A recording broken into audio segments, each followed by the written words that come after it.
A local online gun dealer is back from a controversial trip to Virginia Tech University. Eric Thompson was in Blacksburg last Thursday.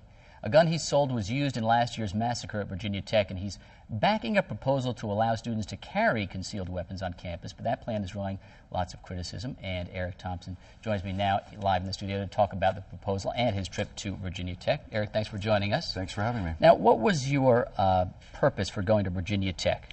Well, I was invited by the Students for Concealed Carry on campus, and I went there to stand up for my beliefs and the rights of students to be able to protect themselves in crimes. And what do you think will happen if students are allowed guns on campus? Well, it's already been proven, actually. It's through Utah, Colorado, and even a college in Virginia.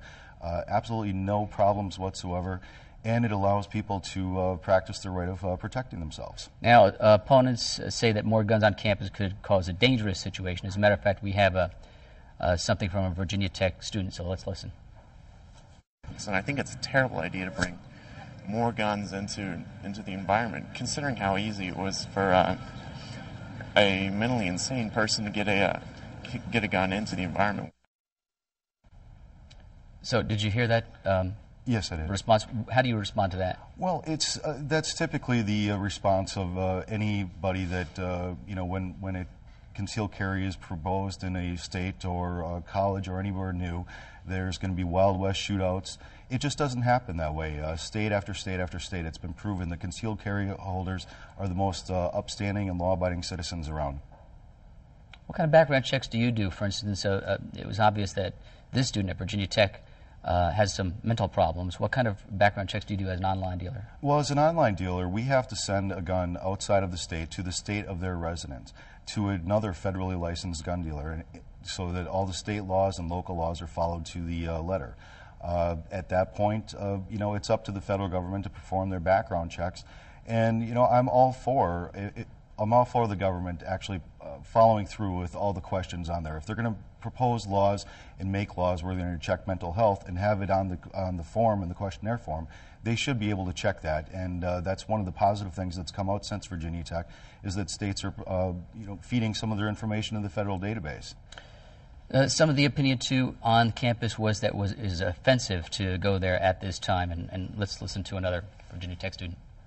It just depends on the safety. According to Virginia Tech, especially after April 16th massacre, we kind of just, everybody's kind of a little touchy about the whole subject.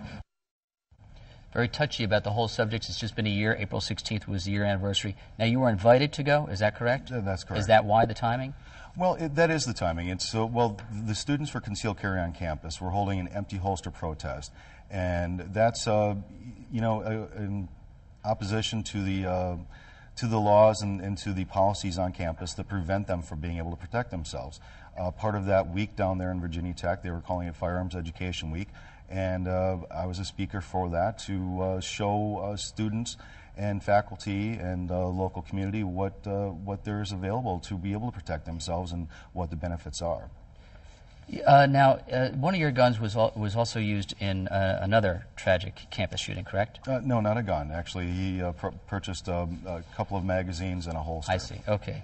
But what goes through your mind when you hear about this? I was absolutely stunned. I was just completely shocked. The first time, I'm a father of three. I was watching the news like everybody else was. My heart was pouring out to the families and the victims. And when the Bureau of Alcohol, Tobacco, and Firearms called and told me about that, I just had to sit down for 5 minutes.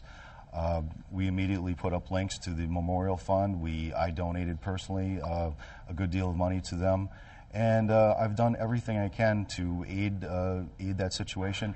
And now it's about protecting people and allowing people to protect themselves so something like this doesn't happen in the future. Now,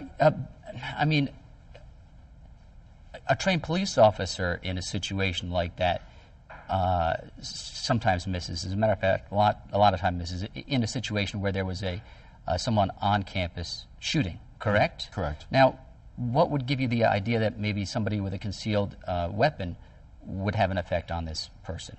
Well, the point is that concealed weapons are used to prevent crime every day. The latest FBI statistics have shown that there's 1.4 million violent crimes every year, and it's when somebody dies tragically or unnecessarily, I'm sure that they wish in their last moments that they could have had something to protect themselves against a rapist, a murderer, or a carjacker. And it's just unfortunate that policies are preventing people from doing that. Now, have you ever had anybody affected by gun violence close to you? I've had, when I was living in Arizona and we had our store down there, I've had somebody try to kick in the back door. I've actually had to draw a gun on somebody, and it was unnerving. But I'm glad that I did, because it diffused a situation that could have escalated. I mean, that's the interesting thing about concealed carry. Most of the times, a gun is never fired to protect yourself. Just the mere threat of it adds a level of security. Now, what if you're offering some of these guns at cost to students, correct? Well, to students, we initially wanted to do it just to students, but there's no way to say, okay, well, this person's a student or this person isn't. So we've opened it up to the whole American public. Now, what if one of those guns was used in a shooting on campus? Well, it's I certainly hope not. I mean, we're a very large online dealership, and you go and search particular guns. You go and search guns alone. We come up in a lot of areas. So much like Walmart, if somebody uses a rope to hang themselves with, or a baseball bat to beat somebody with, I think the media focuses on guns way too much, and it's really not the point of this discussion. The point of the discussion is that this is going to happen again. I mean, it's being planned, I guarantee, by some other students right now, some other mentally defective people. And how are we going to combat this? And I think the organizations like the Brady Campaign are completely wrong by taking the focus off of what really needs to be done in true safety. All right, Eric, well, thank you for joining us. Thank you. Eric Thompson.